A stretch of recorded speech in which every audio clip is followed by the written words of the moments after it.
bilang patunay na ang cellphone ay hindi legit gawin pang gold detector. Okay, subukan ko ha. Ito. Ha?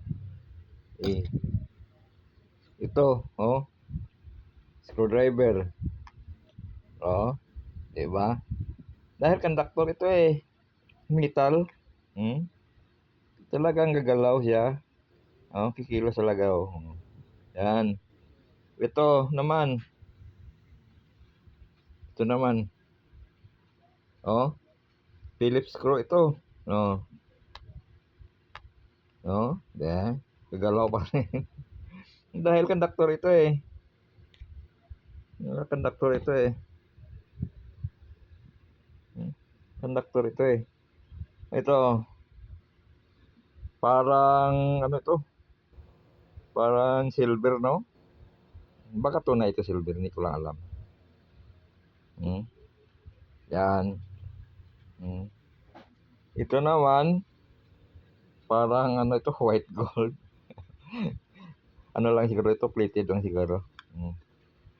Gagalaw pa rin, Well, dahil conductor ito Ito naman, yung heatsink ng kuan, yung transistor, Kuan ito, aluminum ito. Aluminum. Oh. Di ba gagalaw pa rin, Yan. Kilos pa rin. Dahil conductor ito, ang aluminum din Parang yun lang ang tao conductor, bilang tayo sa conductor yung tao Siyempre, dahil conductor tayo. Pero ang gold naman ay pinaka the best conductor yan. The best conductor yan ang gold. Yung silver, sikan lang yon.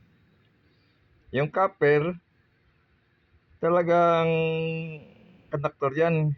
Yun lang ang ginagamit sa pang electrical wiring, kaya medyo mura yan ang copper. Medyo mura yan. Iba talaga kapag gold ang gagamitin, sobrang mahal yan. Silver, ganun din, mahal din.